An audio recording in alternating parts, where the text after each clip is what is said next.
आरक्षण की घोषणा नहीं की है तो डॉक्टर संजय के ले जाएंगे, वोटर और सपोर्टर कोई नहीं जाएगा। अच्छा, आप लोग नहीं जाएंगे? हम लोग नहीं जाएंगे, ना हमारा कार्यकर्ता जाएगा ना वोटर सपोर्टर जाएंगे। आरक्षण का घोषणा नहीं किए हैं। हम आज का आरक्षण के लिए बुलाए थे, आरक्षण के मुद्दे पर आरक्षण नहीं तो वोट नहीं। भले ही अभी यूपी विधानसभा चुनावों की तारीखों का ऐलान नहीं हुआ है, लेकिन सत्ताधारी दल बीजेपी यूपी विधानसभा चुनाव को जीतने के लिए कोई कोर कसर नहीं छोड़ना चाहती है। यही वजह है कि पीएम मोदी से लेकर केंद्रीय गृह मंत्री अमित शाह तक इन दिनों यूपी के दौरे कर रहे हैं। हालांकि इन चुनावी दौरों पर जनता को तो सौगात मिल रही है, लेकिन कई जगहों पर बीजेपी को विरोध का भी सामना करना पड़ रहा है। ऐसा ही कुछ शुक्रवार को राजधानी लखनऊ के रमाबाई मैदान में देखने को मिला, जब गृह मंत्री अमित शाह और मुख्यमंत्री योगी आदित्यनाथ की मौजूदगी में निषाद पार्टी के समर्थकों ने भाजपा का ही विरोध करना शुरू कर दिया। इस दौरान निषाद पार्टी के समर्थकों ने आरक्षण नहीं तो वोट नहीं जैसे पोस्टर भी लहराने शुरू कर दिए।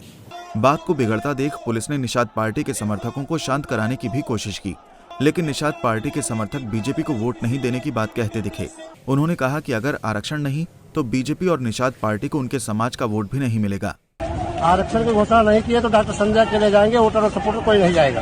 अच्छा, आप लोग नहीं जाएंगे? हम लोग नहीं जाएंगे, ना हमारा कार्यकर्ता जाएगा ना वोटर सपोर्टर जाएंगे। आरक्षण का घोषणा नहीं किए हैं। हम आज का आरक्षण के लिए बुलाए थे, आरक्षण के मुद्दे पर आरक्षण नहीं तो वोट नहीं।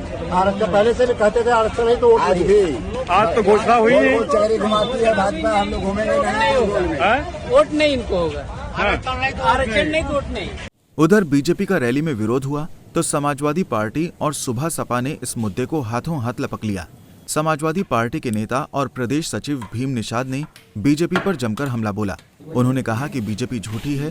2014 में जब बीजेपी की सरकार आई थी तो 15-15 लाख रुपए देने की बात कही गई थी, और अब ये लोग निषाद समाज को भी धोखे में रख रहे हैं। झूठ बोलने के माफिया हैं, ये झूठ माफिया हैं। ये तो अभी एक और झूठ बोले, जब सरकार बनाना था 2014 में कहे 15-15 लाख रुपया दूंगा, विदेश में इतना काला धन जमा है सारा। अगर संविधान मतलब सब कुछ समस्याओं का हल है तो आरक्षण क्यों नहीं लागू कर देते? अभी 10% आरक्षण इन्होंने फॉरवर्ड के लिए 24 घंटा नहीं बीता और 24 घंटा में लागू कर दिए। इनके पास तो वक्त अभी आचार संहिता लगना है करीब 20 तारीख के आसपास, 15 से 20 अगले महीने में, और ये लोग चाहे तभी रातों रात 17 जात को आरक्षण दे दें। हम समझिए मर्द हैं, ये लोग करने वाले नहीं, बुद्धू बना रहे हैं। ये बुद्धू बना रहे हैं, इनकी नीत और नीयत ठीक नहीं है। वहीं सुबह सपा के राष्ट्रीय अध्यक्ष ओम प्रकाश राजभर ने भी बीजेपी को आड़े हाथों लिया।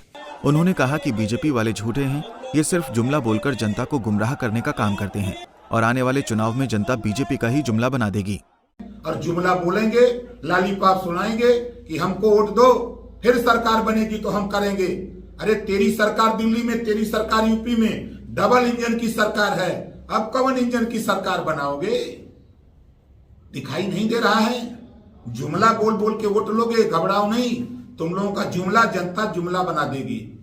इस नाते हम निषाद बिंद केवट मल्लार माझी मजवार कश्यप समाज को आगाह करता हूं, इनके जुमले में मत फंसना। ये हमारी नायिका फूलन देवी की मूर्ति लगाने की बात आएगी तो भारतीय जनता पार्टी विरोध करेगी। राष्ट्रीय प्रवक्ता भारतीय जनता पार्टी का फूलन देवी को डकैत घोषित करेगा। हमारी बहन है, हमारी बहन को ये डकैत घोषित करेंगे। वो अपनी इज्जत बचाने के लिए अगर जो काम किया है वो सही किया है। ये भारतीय जनता पार्टी के लोग पंडित दीनदयाल उपाध्याय की मूर्ति लगाएंगे, देश की मूर्ति लगाएंगे। है हिम्मत भारतीय जनता पार्टी के पास।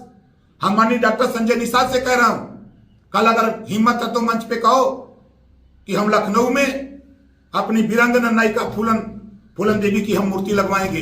हिम्मत है तो बोले, जबान काट लेगी भाजपा, बोल रही है तक।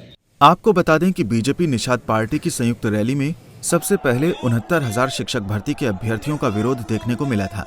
हालांकि मौके पर मौजूद सुरक्षा बलों ने विरोध कर रहे अभ्यर्थियों को वहां से हटा दिया था, लेकिन थोड़ी देर बाद जब अमित शाह ने रैली को संबोधित किया तो वहां मौजूद निषाद पार्टी के समर्थकों को उनसे आरक्षण को लेकर औपचारिक घोषणा की उम्मीद थी, लेकिन गृह मंत्री ने इस बाबत कोई ठोस ऐलान नहीं किया, जिसके बाद निषाद पार्टी के समर्थकों के सब्र का बांध टूट गया और समर्थकों ने रैली के दौरान ही विरोध करना शुरू कर दिया। फिलहाल इस मुद्दे पर बीजेपी की ओर से अभी तक कोई प्रतिक्रिया नहीं आई है, लेकिन विपक्ष इस मुद्दे को लेकर सरकार पर आक्रामक रुख अपनाए हुए है। लखनऊ से अनिल सैनी की रिपोर्ट। हमसे जुड़े रहने के लिए हमारे YouTube चैनल को सब्सक्राइब करें और नई वीडियो की नोटिफिकेशन के लिए बेल आइकॉन को दबाएं।